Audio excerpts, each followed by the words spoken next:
Dear Kuya Bono, share ko lang yung nangyari nung Pasko. Iyon ay isang pangyayari na hindi ko inaasahang mangyayari. Pero pinapauna ko na sa iyo, Kuya Bono, na wala po akong talent sa pagsusulat ng kwento, kaya bago mo ipagpatuloy ang pagbabasa nito ay sinasuggest ko na uminom ka na muna ng gamot mo dahil tiyak may stress ka dito.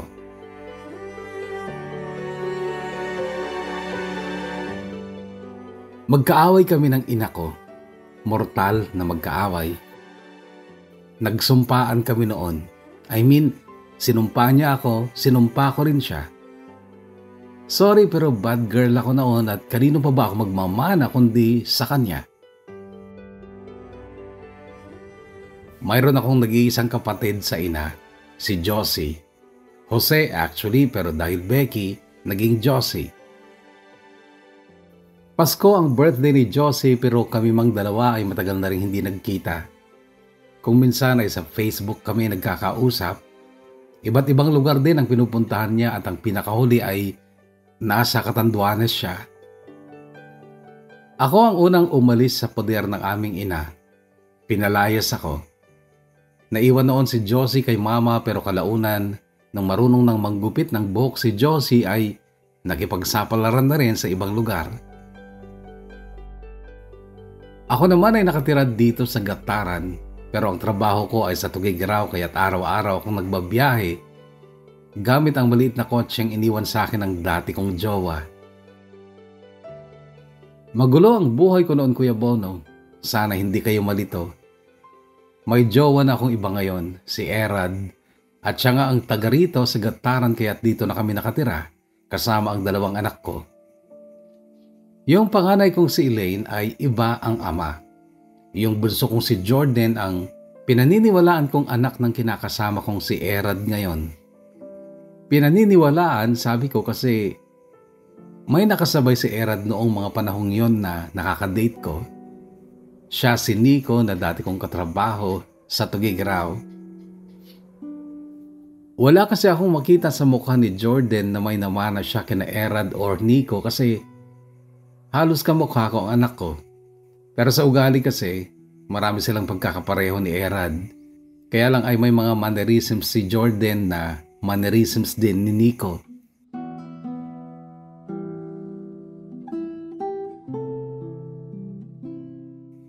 Anyway, working mom ako at mula Lunes hanggang Biyernes ay nagbabiyahe ako from Gataran to Tuguegarao. At nakasanayan ko ang makinig ng kwento sa mga YouTube channels mo habang nagmamaneho.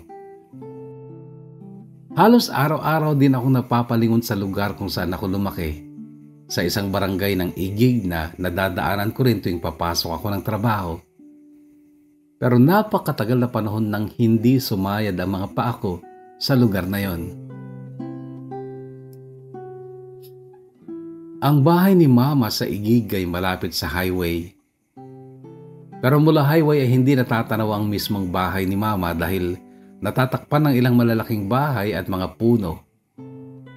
Pero yung kalsadang yun na papasok sa kinaroroonan ng bahay ni Mama, pati ang basketball court, marami akong mga memories doon. Marami akong mga taong nakasalamuha na matagal ko nang hindi nakikita, pero hindi nila alam na halos araw-araw ay nadadaanan ko lang sila. Dati, Kuya Bono, ay madalas din akong nagbabaka sakali na baka maispatan ko si Ronan. Lalo na kapag ganong padaan ako ay may mga tao sa gilid ng highway, nag-slow down ako at tumitingin sa mga mukha nila. Dati ay may espesyal na bahagi si Ronan sa alaala ko.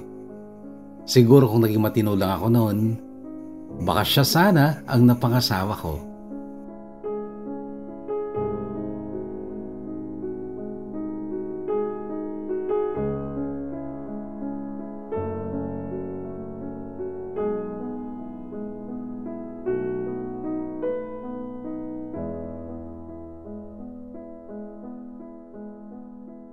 Hindi ko alam kung makaka-relate kayo sa klase ng buhay namin noon. Lumaki kami ng kapatid kong si Jose na laging wala si Papa. May mga sabi-sabi noon na NPA daw si Papa. May mga nagsasabi naman na nagtutroso lang siya sa bundok. Ewan ko kung saang bundok yun. Sa pagkakatanda ko, umuwi lang si Papa kapag Pasko na birthday nga ni Jose. Minsan umuwi din siya kapag mahal na araw at kapag undas. Then nung grade 6 na ako sa edad na 14, dahil 2 beses akong nahinto, bigla na lang hindi dumating si Papa ng Pasko. At mula noon ay hindi na namin siya nakita ulit. Si Mama biglang nagbago ang ugali. Naging magagalitin hanggang sa nachichismis ng kalaguyo siya ng isang lalaking taga-kabilang barangay. Well, at least ang chismis na yon ay totoo. Napatunayan dahil kulang 1 buwang nawala si Mama kasabay din ng pagkawala ng kalaguyo niya. Pabalik-balik noon ang misis ng kalaguyo ni Mama. Galit na nagtatanong kung saan ang magaling kong ina. Nakikikain lang kami noon kina Lola na 3 bahay ang pagitan sa aming bahay. Pero masungit din si Lola. Lahat ng kainin naming magkapatid ay may kapalit na pagtatrabaho. Iyon ang pangalawang pagkakataong huminto ako ng pag-aaral dahil wala akong pambaon man lang. After 1 month, dumating nga si Mama pero may iskandalong dala. Ikinaso siya ng babaeng asawa ng kalaguyo niya. Diyos ko Lord, tandang-tanda ko pa ang hiya ko noon para sa ina ko. Siya ang paksa ng bawat usapan sa barangay dahil pati ang totoong tatay ni Jose ay nahalungkat. Nagulat din ako noon kasi akala ko tunay at buo kong kapatid si Jose pero hindi pala. Nagawa ko pang tanungin si Mama noon kung totoong hindi ko kapatid si Jose pero tinarayan lang niya ako. Pero bilib ako sa kapal ng mukha ni Mama kasi kapag naglalakad dyan sa kalsada, taas noo pa rin siya kahit na kung igagala mo ang paningin mo sa paligid. Ang mga tao ay nakatingin sa kanya at gumagalaw-galaw ang mga bibig at halatang siya ang pinagbubulong-bulungan nila.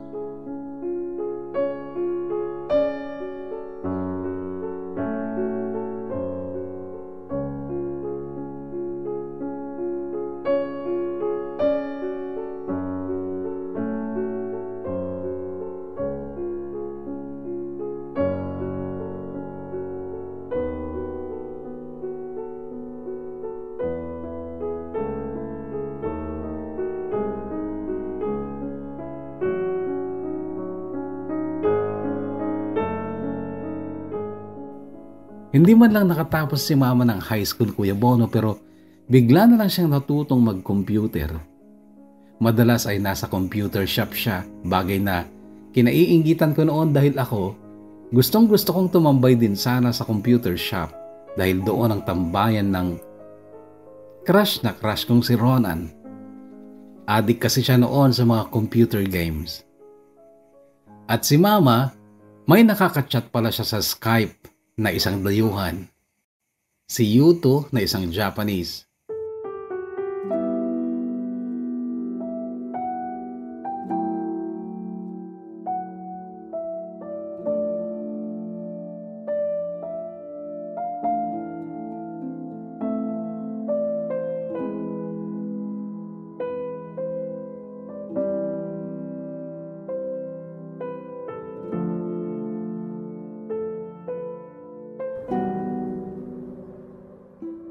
Kalaunan, nakakatanggap na ng pera si Mama mula kay Yuto. Napaayos pa ni Mama ang bahay namin. Nakakapag-shopping kami sa Tugigaraw at ito, nakakatuwa. Edad 16 na ako nang makakain ako for the first time sa McDonald's.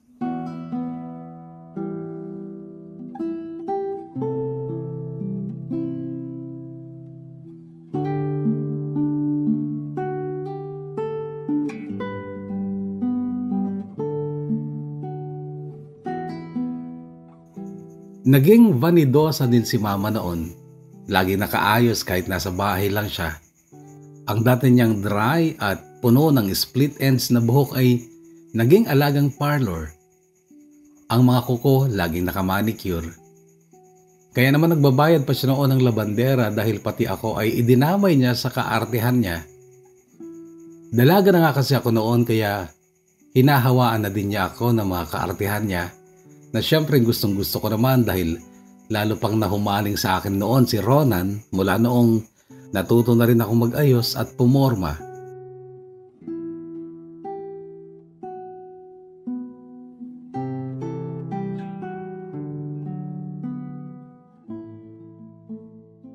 "16 years old na nga pala ako nung maging kami na talaga ni Ronan. Kinerir niya ang pangungulit sa akin simula nung gumanda at nagmukha na akong sosyal. Ako naman na dati ng patay na patay sa kanya ay sinagot ko naman kaagad.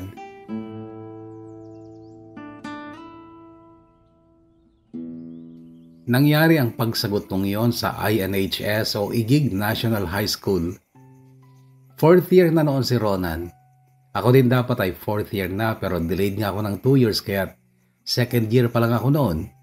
At ako ang pinakamatanda sa classroom namin. Isang hapon ay biglang may humablot sa purse ko, yung lalagyan ng coins na maganda. Medyo malaki kasi yon na yari sa malambot na fur. Galing pa yon sa Japan.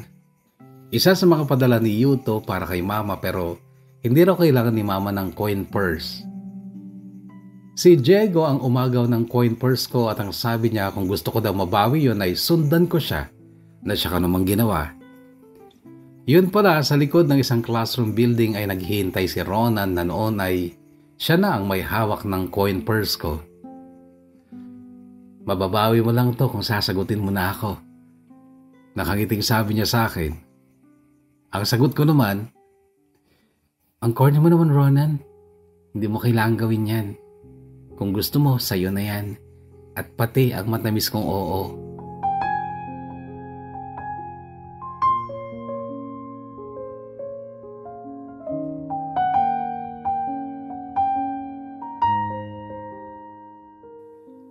Ganon kadaling naging kami ni Ronan. Pero matagal na naming crush ang isa't isa. Kaya lang dati kasi ay parang biruan lang ang lahat. At gusto ko na talaga maging formal ang relasyon namin dahil 4th year na siya. Sa susunod na taon ay magka-college na siya at ako ay maiiwan pa sa INHS. So naging kami na nga pero nung una ay nilabanan ko naman talaga ang kapusukan ni Ronan. Maraming pagkakataong nagtangka siyang may mangyari sa amin pero nagagawa ko namang tumanggi. Nung una, kasi nga, takot ako kay mama.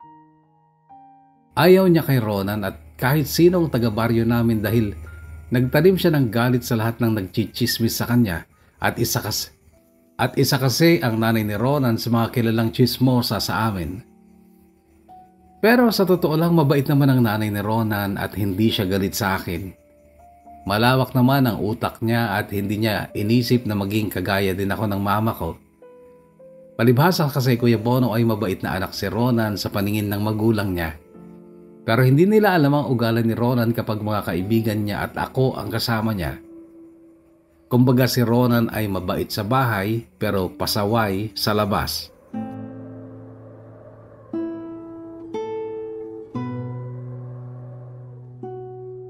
Sa totoo lang Kuya Bono, hindi naman ganun kagwapo si Ronan noon. Marami siyang barkada na malayong mas gwapo sa kanya. Maputi pa yung iba pero talagang kay Ronan ako tinamaan nung una pa lang na matuto ng humanga ang puso ko. Lalo pang uminit ang pag-ibig ko para sa kanya nung kami na talaga. Alam mo Kuya Bono yung pakiramdam na sa kanya na umiikot ang mundo ko. Pinakamamahal ko siya at parang siya na ang lahat sa akin. Kaya noong magmakaawa pa siya at lumuhod sa harap ko na patunayan ko daw sa kanya kung talagang mahal ko siya, pinatunayan ko nga. Kahit na ang pagpapatunay na gusto niya ay ang ipagkaloob ko ang katawan ko sa kanya. Noong may nangyari na sa amin, lalo pang sumidhi ang pagmamahal ko sa kanya. Kaya naman noong makialam si Mama, pinaghiwalay kami ni Ronan. Pakiramdam ko, Kuya Bono, ay huminto ang mundo ko sa pag-ikot.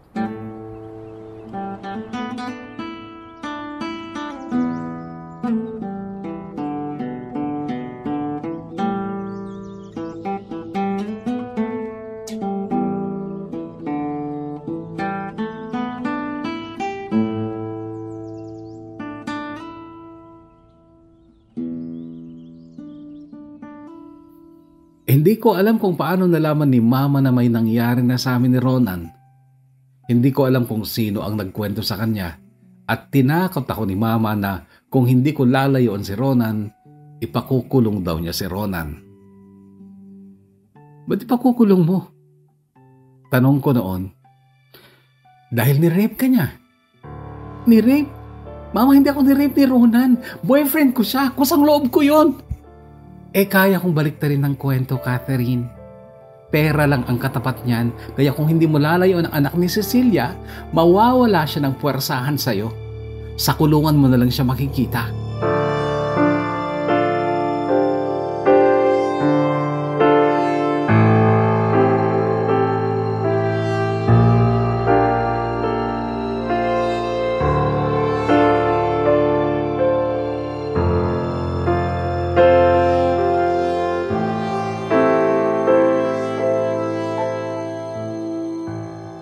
Ang masakit, Kuya Bono, maging ang magulang ni Ronan ay tinakot din ni Mama. Sobra ang galit ko kay Mama noon, Kuya Bono, dahil iginaya niya ako sa kanya na naging issue na rin ng mga chismisan. Biglang naglaho si Ronan. Dinala siya ng mga magulang niya sa kamag-anak nila sa Mindoro. Sobrang sakit noon sa akin, Kuya Bono, dahil mahal na mahal ko si Ronan.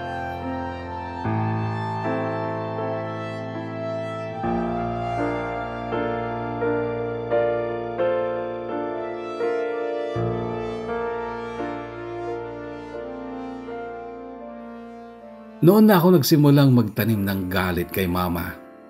Naglayas pa nga ako noon. Nagpunta ako ng Tuguegarao City sa bahay ng kaibigan ko, pero hindi ako nagtagal doon dahil napakasungit ng mama niya. Hanggang sa pumasok akong katulong, pero hindi ko rin natagalan dahil masungit ang amo ko at ako naman ay hindi pa ganoon kagaling noon sa pagtatrabaho sa bahay. Isa pa'y broken hearted ako noon, Kuya Bono, dahil hindi ko pa nalilimot ng tuluyan si Ronan. Gabi-gabi pa rin halos akong umiiyak at namimiss siya.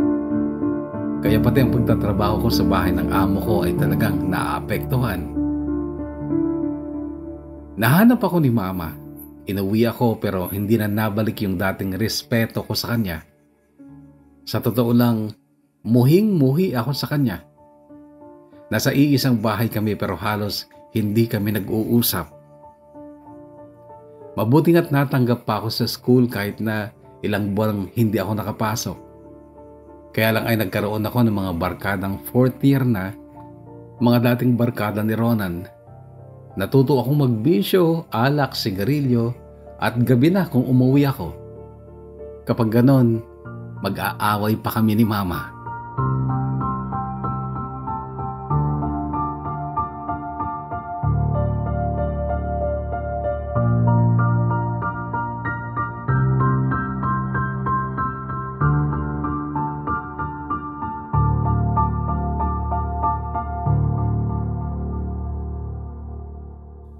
Isang taon ang dumaan. 3rd year high school ako sa edad na 17. Dumating si Yuto, ang Hapon na boyfriend ni Mama. At sa una pa lang, Kuya Bono, ay ramdam ko na hindi anak ang balak niyang pagturing sa akin base sa mga titig niya. Sinusuhulan pa niya ako lagi ng pera at tinatanggap ko naman kapag hindi nakatingin si Mama. Hanggang sa isang gabi, kalalabas ko lang ng banyo nang salubungin ako ni Yuto at hinimas ang balakang ko. Natakot ako sa totoo lang, pero noong nasa kwarto ko na ako ay bigla yatang sumanib si Satanas sa katauhan ko. Bigla kong naisip na agawin si Yuto sa mama ko para makaganti ako kay Mama sa ginawa niya sa amin ni Ronan.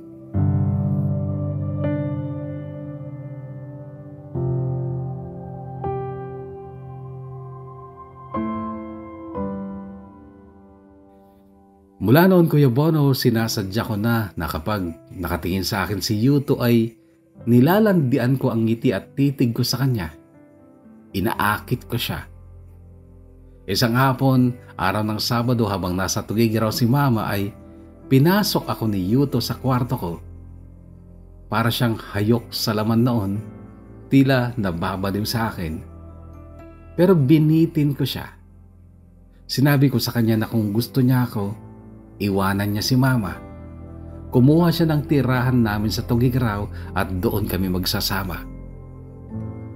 Nagulat siya sa sinabi ko, pero noon kasi ay pauwi na siya ng Japan. Bago siya umalis ay binilhan niya ako ng cellphone. Kinuha din niya ang number ko kaya naman nagkaroon kami ng communication noon habang nasa Japan siya.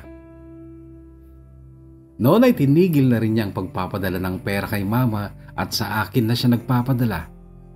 Wala pang alam si Mama noon na naagaw ko na sa kanya si Yuto kahit na wala pang nangyari sa amin ni Yuto noon. Noong malaman kasi ni Yuto na 17 pa lang ako ay nagpigil siya. Delikado daw. Kaya sa susunod na taon kapag 18 na ako ay uuwi ulit siya at tutuparin niya lahat ng hilingin ko sa kanya.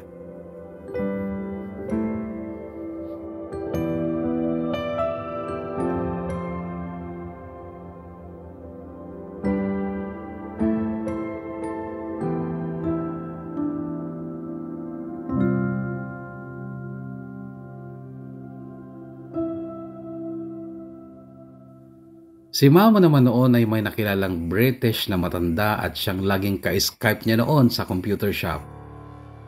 Kaya lang ayon kay Jose, na noon ay Josie na ang pangalan dahil tuluyan ng nagladlad kahit na ayaw ni Mama, ay kuripot daw ang matandang British na bagong jowa ni Mama. Malayong mas galante daw si Yuto at syempre ang bagay na yan ay alam na alam ko. Ako naman noon dahil ayokong magpahalata ay hindi ko pinapakitang marami akong pera. Nag-open ako ng savings account sa Metrobank sa Tugigaraw at doon ko dinideposito ang mga padala ni Yuto. 4th year high school ako nung taong umuwi si Yuto dito sa Pilipinas. 2 buwan bago siya dumating ay naghanap ako ng tirahan naming apartment sa Tugigaraw. May boyfriend ako noon, Kuya Bono, si Carlo na hindi ko ganoon kamahal pero gwapo kasi, maporma at may kaya. 2nd year college na siya noon. Pareho kaming 18 pero 4th year high school pa lang ako. Si Carlo ang kasama ko naghanap ng apartment sa Tugigaraw pero hindi niya alam na titirhan namin yun ni Yuto. Hindi rin niya alam na may sugar daddy akong Hapon. Ang sinabi ko lang sa kanya ay titirhan ng tita kong manggagaling ng Amerika. Noong makahanap kami ni Carlo ng apartment, doon sa apartment na yun unang may nangyari sa amin ni Carlo. Mahusay siya, Kuya Bono. Malayong mas magaling siya kaysa kay Ronan pero hanggang noon ay hindi nabubura si Ronan sa puso at isip ko. Pinagbigyan ko si Carlo dahil sabi ko sa sarili ko ay mas mabuti nang magpakasasa muna ako sa lalaking ka-age ko bago ako pagpakasasaan ng isang matandang Hapon.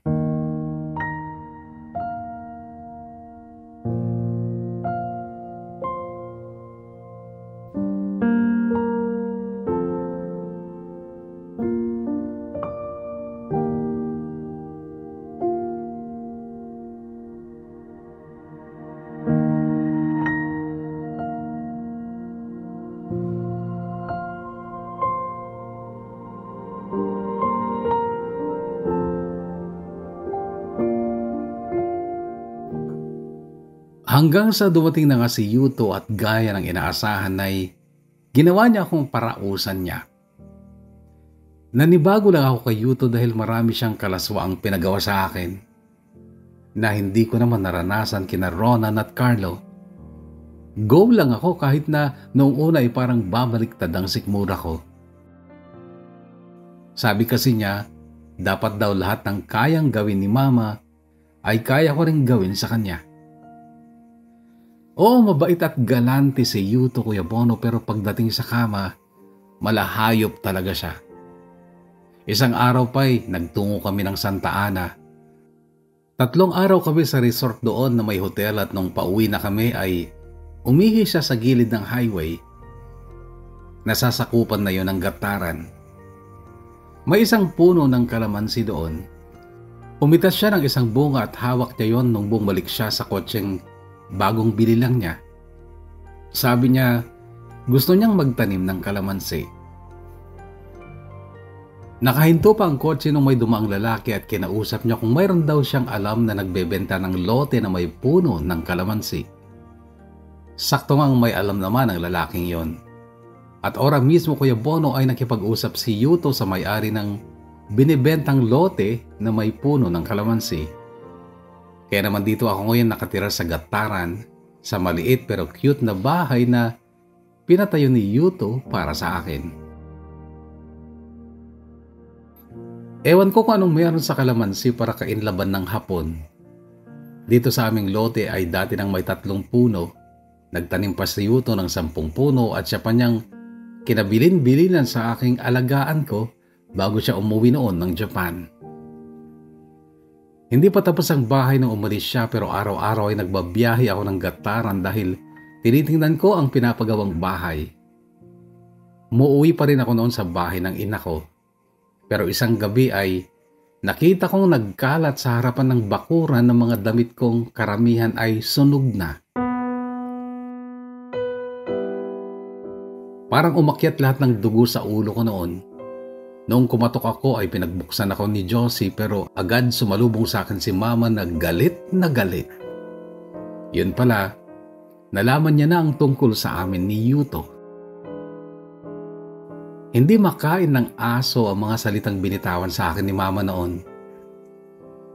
Naglabasa ng mga tsismosang kapitbahay noon dahil nagwawala sa galit si Mama. At ang masakit kasi ay pinatulan ko siya. Batuhan kami ng masasakit na salita. Isinumpa niya ako. Isinumpa ko rin siya. May mga damit akong hindi nasunog, Kuya Bono, pero ni isa wala akong pinulot. Umalis ako sa bakuran ng ina ko noong ding oras na yon. Taas noo rin ako naglakad kahit na pinagtitinginan ako ng mga tao. Pero may boses na tumawag sa pangalan ko. Napakapamilyar na boses na hindi ko natiis na hindi lingunin. Dahil boses yon ng lalaking mahal na mahal ko pa rin. Boses ni Ronan. Nilingon ko si Ronan pero lingon lang. Tumuloy ako sa paglalakad papuntang highway kung saan ako maghihintay ng sasakyan papuntang Tugigaraw. Balak ko doon ang mag-hotel muna. Biyernes kinabukasan noon, pero hindi ako papasok dahil gusto kong mag-shopping maghapon sa Tugigaraw kasi nga ang natirang damit ko lang ay yun lang suot ko nung gabing yun.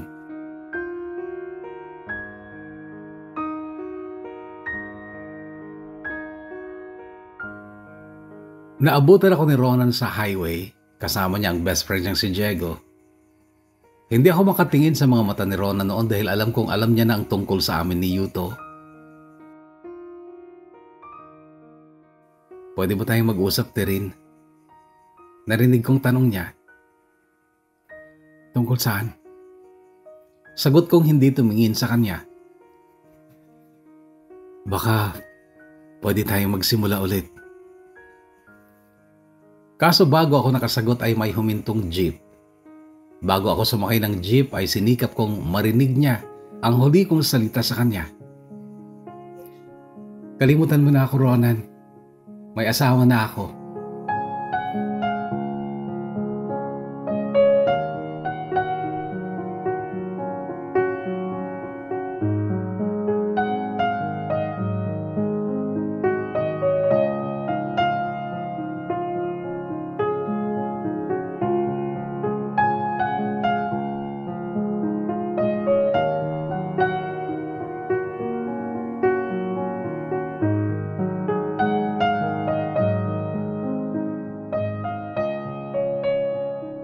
Sa loob ng jeep, hindi ko napigilan ang pag-agos ng mga luha ko.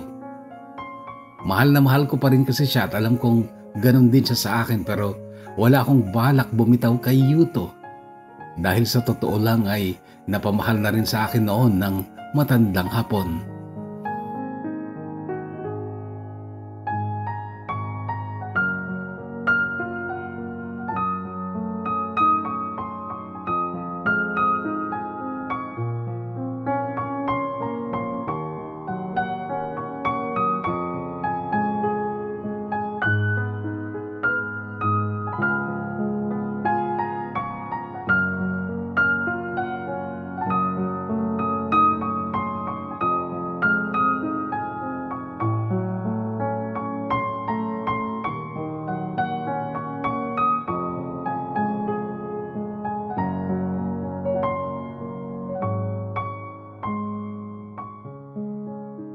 Dumaan ang maraming taon. Saktong magre-retire na si Yuto nung graduating na ako sa college. Usapan namin na siya ang kasama ko sa graduation ko pero hindi na siya nakarating. Buwan ng March kasi ay nandito siya. April ang graduation ko pero nag-promise pa rin siyang babalik siya. May mahalaga lang daw siyang aasikasuhin sa kanyang retirement. Kaya lang hindi naman na siya nakabalik. At hindi na rin nakalabas ng Japan ulit dahil nagkaroon siya ng sakit na hindi naman malala pero hindi na raw komportable sa kanya ang magbiyahe. Pilit na lang niyang inayos ang pamilya niya sa Japan at sa awa ng Diyos ay natanggap naman ulit siya. Pero after graduation ko, Kuya Bono, ay nalaman kong buntis ako. Nung tanungin ko si Yuto kung sinadya niyang buntisin ako ay umamin siya. Gusto daw niyang magkaroon ako ng alaala sa kanya.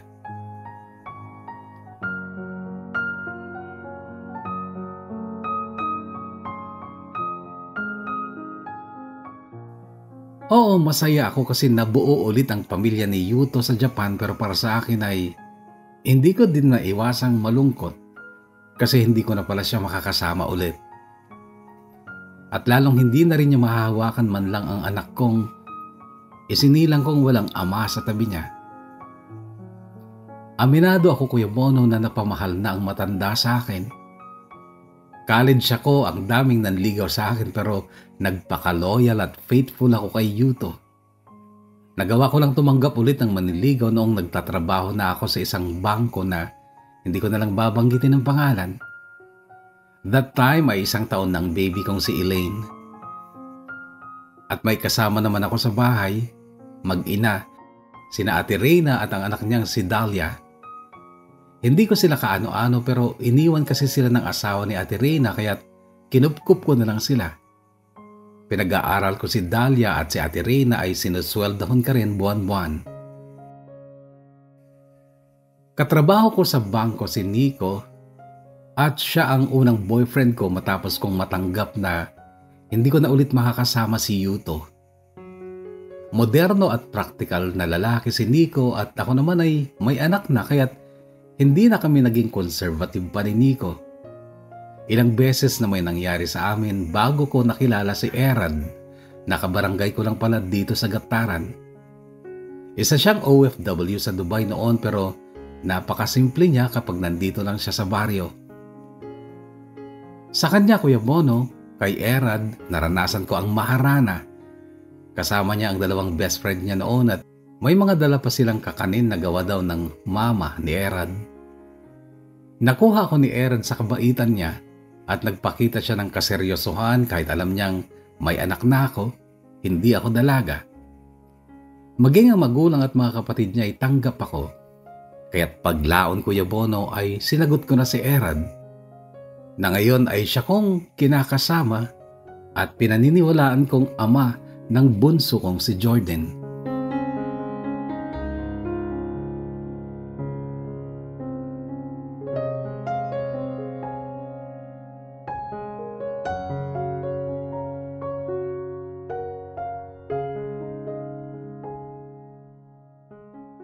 May bukid si Erad, marami din siyang alagang baboy at kambing.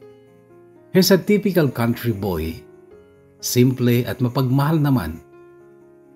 Ang hindi ko lang gusto sa kanya, Kuya Bono, ay hindi siya naniniwala sa kasal. Kaya naman hanggang ngayon ay hindi pa kami kasal.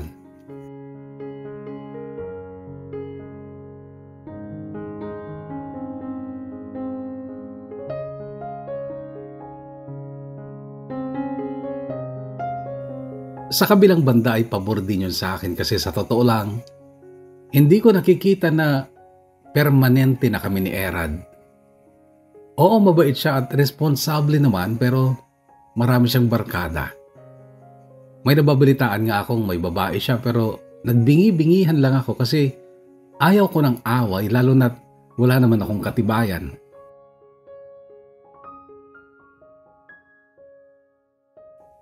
Isa pa ay ayokong masira ang reputasyon at maayos kong imahe dito sa barangay kung saan nga nakatirik ang bahay ko, bahay na pinagawa ni Yuto. Nagpapadala pa rin si Yuto ng pera para sa panganay ko.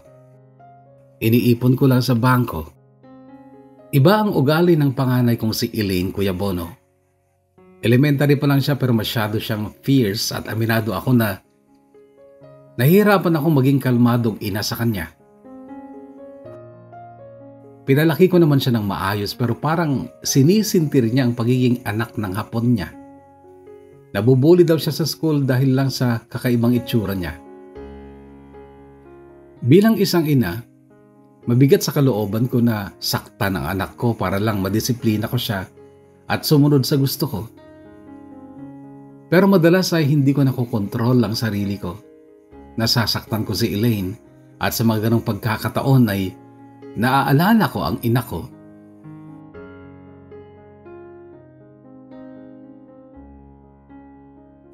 Maraming beses na, Kuya Bono, na parang may humihila sa akin na dalawin naman si Mama.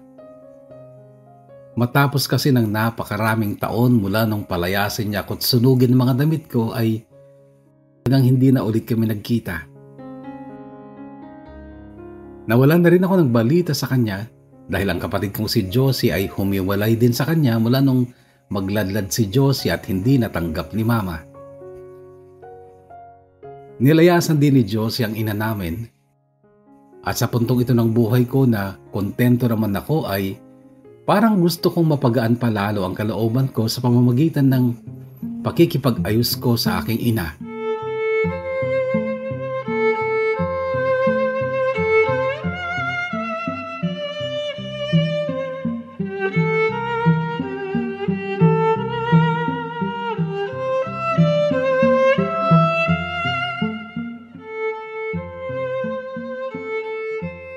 Matagal na rin akong kinukulit ni Yuto na dalawin ko daw naman si Mama. Nagmamatigas lang ako at masyado akong abala sa buhay ko. Pero nitong nagdaang Pasko nga, Kuya Bono, nagpasya akong dalawin ng aking ina. May dala akong pamasko para sa kanya. 2 pirasong regalo. Yung isa ay naglalaman ng mamahaling bag at yung isa ay naglalaman ng bestida. Inisip ko siyempre na masusurpresa siya dahil kahit tagal na panahong hindi kami nagkita, kahit na nasa iisang probinsya lang kami. Kaya lang ay ako pala, Kuya Bono, ang magugulat at masusurpresa dahil nadatnan kong sweet na sweet sina Mama at ang lalaki niya sa sofa bed sa salas. Nagsusubuan pa ng Christmas cake. Talagang para akong tuod o estatwa nung makita ko sila. Sina Mama at si Ronan.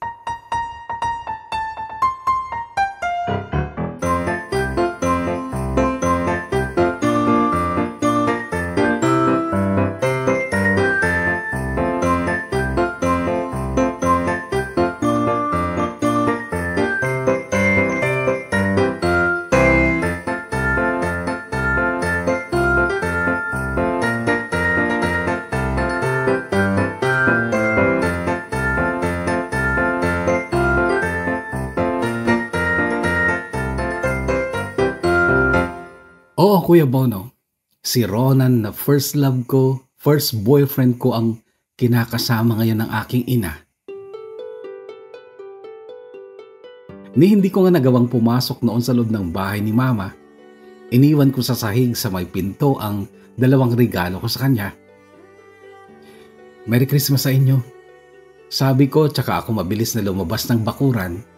Pero kahit nung nasa kotse ko na ako ay hindi ko pa rin mapaniwalaan ang nakita ko. Hindi naman ako nagselos o anuman. Hindi lang talaga ako komportable o natuwa sa nakita ko. Hindi na rin ako galit sa ina ko sa totoo lang, Kuya Bono. Pero dapat ba akong maniwala na seryoso sa kanya si Ronan? Well, anyway, wala akong balak na makialam sa kanila. Hindi man stable ang love life ko sa ngayon dahil wala akong nakikitang seguridad sa relasyon namin ni Erad. Naniniwala pa rin ako na magiging okay din ang lahat.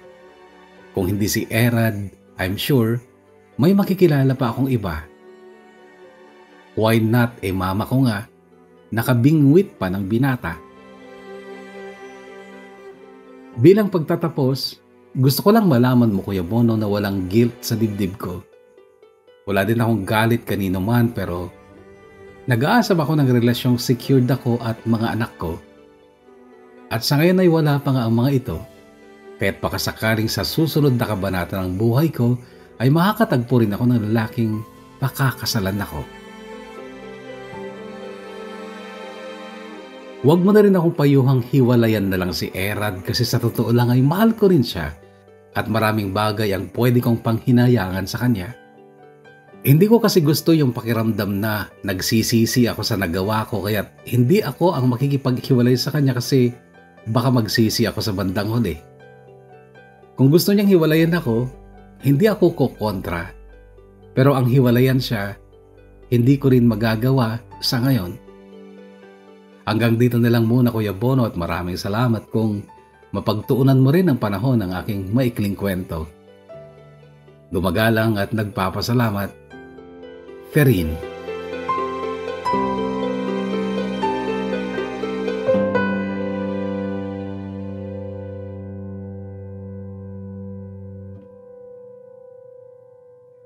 Kahugot na Catherine o Trin, una sa lahat maraming salamat sa pagbabahagi mo ng iyong napakagandang kwento ng buhay at pag-ibig dito sa SIT, Somewhere in Time. Napakagandang unang kwento ng SIT for 2024. I do hope sang-ayon kayo. Life is not perfect at kung napapansin nyo yung mga kwentong maraming twist, maraming mga pagsubok, ang talagang napapansin natin. Kasi kung masyadong smooth, masyadong banayad, masyadong okay, hindi natin matatandaan, hindi ba mga kahugot? So, I commend you, kahugot na Trin, for the very good story that you've shared to us here on SIT Somewhere in Time. Napansin ko na matatag ka, magaling ka, and siguro nga kaya pinangunahan mo na ako na huwag na kitang payuhan na hiwalayan ang kinakasama mo ngayon. Siguro, hindi ka talaga naghahanap ng total security sa buhay mo kasi ikaw mismo, alam mong kaya mo. And kung iyong ibang babae kasi, ayaw nila ng hindi sila pakakasalan, di ba? Kasi yun talaga yung security. Yung pag-asam mo siguro na magkaroon ng lalaking pakakasalan ka ay parang secondary lang. Kasi nakikita kita, na tatansya kita na ikaw ay matatag, madiskarte, at meron kang trabaho at kaya magbuhayin yung dalawang anak mo. At ayaw mo lang siguro ng kahit mild lang na pagsisisi kaya't sinabi mo na kapag ikaw ang nakipaghiwalay kay sa kinakasama mo ngayon ay baka pagsisihan mo. Okay? May ganyan akong attitude kasi kung minsan kahit na very light lang, yung as much as possible na gawin kong walang regrets, yung mga gagawin ko sa buhay ko ay ginagawa ko. Kaya naman yung pagtanggal ng isang bagay sa sistema ko, kung pwedeng iwasan ay iniiwasan ko kasi kahit konting regret nga ay ayoko. Meron kasi akong ganon. Anyway, again, maraming salamat for sharing your story. I do hope na nagsilbing aral ito, lalo na sa mga nakababata sa'yo. At sa ating mga shoutout, first 20 lang mga kahugot. Maraming salamat naman sa pag-follow sa ating bagong Facebook page. Dumadami tayo kahit papano. Pa-shoutout po from San Antonio, Sitio Tabarok, Kawayan po si Javelin Ramos. Ay, nako, ano ba ito? Japanese o Koreanese na character? Hindi ko mabasa. Basta sabi niya, God bless all love nuts from Cagayan Valley here. Jocelyn Pasqua, shoutout to you. Ryan De La Cruz, pa-shoutout ko Bono. Lagi po kami nakikinig, kaya lang sa YouTube po from Baggao, Cagayan. Ryan De La Cruz, shoutout to you. Wally Amarillo Malyari Nanali, pa-shoutout Kuya Bono. Legit Kahugot, maraming salamat Wally. At Pauline Lablabong, shoutout to you. Ganoon din kay Chofilo Jr. Directo Olpindo. Pa-shoutout po sa asawa ko na napakaganda, Cham Olpindo. Naol. Janet Kawilan Kabaro Matalang, hi sa'yo. Pinapakinggan ko kwento ni MJ. God bless, 2011 story yan. So, Antabayanan ang napakaganda daw niyang part 2. Jonah Acaso Dalan Maran, pa-shoutout po. Jonah Maran, ako po yan. Thank you and maraming salamat sa bago niyong kwento. Salamat, Jonah. Irma Linda Evangelista, shoutout to you, ng Hong Kong. OH Det Balakana, pa-shoutout ko Bono, and to all your listeners, thank you, stay safe and healthy. Thank you, Det. Sherwin Velarde de Guzman, pa-shoutout ko Bono from San Mariano, Isabela. Susan Gallego Viernes, shoutout to you. Aldrin Montenosa o Aldrin Monterosa, pa-shoutout ko Bono from South Korea na palagi nakikinig sa mga kwento nyo na binabasa habang nasa oras ng trabaho. Ang sarap makinig sa mga story na nababasa nyo, Kuya. And sana mas madami pang update ang mabasa para masaya makinig lagi. Aldrin, maraming salamat at ingat dyan sa abroad. Elsa Magudayaw, Batarina, shoutout po sa asawa ko palaging nakikinig. Siya ay si Joseph Reynoso. Shoutout kay Boro from Hong Kong. Salamat po mula kay Solano. Crystal Calabiao, si Baluca, pa-shoutout po Kuya from Bugay, Cagayan. Salamat. F. Almazan Espinosa, shoutout to you. Michelle Dugayon, magandang araw. Abangers always here. Thanks a lot, Michelle. Ernaline Ballesteros Soriano. Shoutout ko Bono sa ate kong Agba Aksan, si Juvie Ballesteros, OFW po sa Singapore. Thank you. Hindi naman siguro, baka hindi pa naman huli ang lahat. Adelaida Dazaremo, shoutout po, blessed morning from Taipo, Hong Kong. Adelaida, maraming salamat. Rosemary Lucas Agsulod Achuela, shoutout po sa mga taga-Arcon, Tumawini, lalo na sa family Agsulod at Archuela. Hindi po nabubuo ang araw kapag di narinig ang boses mo, kaya kahit narinig at halos memoryado na lahat ng kwento, ay paulit-ulit pa rin pakikinig sa mga ito. Thank you, Bono, more power. Baka maumay ka naman, Rosemary Lucas Agsulod Achuela. Ki Ordan, shoutout to you, ng TSZ Wanshan, Hong Kong. Stephen Joy Daliri, full hand show, pa-shout ko Bono, lahat ng taga Gonzaga, Cagayan, always listening here in Canada. Thanks a lot, Stephen Joy. Jocelyn Cantor Talatu, pa-shout ko Bono, pati asawa kong si Jomar Talatu. Phrase Q Bonilla, shout out po sa aming Regional Director ng Department of Labor and Employment. Birthday po niya, January 9 from Dole, Region 2. Happy birthday. Ano bang date ngayon, mga kahugot? That's yesterday pala. Belated happy birthday sa Regional Director ng Dole, Region 2. Karen Safaw Kimaw Kapuyan. Hello, Kuya. Good morning po. Thank you. At bago na magpapakinggan, pasyado po kami lalo na dito sa Hong Kong na palaging nakaabang sa news stories mo. Natapos na namin yung mga old stories, Kuya. Maraming salamat, Karen Sapphire Kimaw. Adji Mimban, thanks for the heads up, Kuya Mono. Have a blessed hump day, other name of Miyerkules dito sa Australia. The land down under. Shout out to you, Adji Mimban. Udidin Ngayaan, shout out sa iyo, Kuya Mono, here in Hong Kong. Palaging nakikinig sa mga kwentong binabasa from Tabuk, Kalinga. Udidin. John Ray Pilpiling, pa-shout ko Bono from Cordillera, nga kanayon nga agdigdigid ti programa. Agyaman ti dakkel, John Ray. Jackie Miguel, hello Kuya Bono. So excited na marinig na naman po. Shout out kami ni Ate Carol Tungpalan Batugal. Avid listeners mo kami OFW in Singapore all the way from Cagayan Valley. Thanks a lot, Jackie Lou. Reden Ace Albert Torres, shout out Kuya Bono, listening from Our Lady of the Visitation Seminary, Kawayan City, Isabela. Reden Ace Albert Torres, maraming salamat. Lilibet pa rin sa Sabado, pa-shout Kuya Bono, always listening here from Minagbag, Quezon, Isabela. Thanks a lot, Lilibet. Julius Cesar Patricio, pa-shout Kuya Bono, laging nakaabang sa mga bagong upload mo from Pilar Capiz. Salamat, Julius Cesar. Meron pa ba? Mukhang wala na. Nabasa natin yung 42. Wow! Thanks a lot mga kahugot. Maiksi kasi yung kwento kaya dinamihin natin ang shoutout. So, muli tayo magkakarinigan sa panibagong kwento katid ng SIT Somewhere in Time. Andun pala yung camera. And again, sa yung kahugot na tirin, talagang pinigilan ko sa reading kong magsalita kasi I really think that you don't need any words from me aside from, of course, reading your story. Again, thank you, and I want you to know na na-meet na kita noon pa. Catherine, again, thank you so much, and God bless mga kahugot. Stay healthy, stay safe. God bless us all.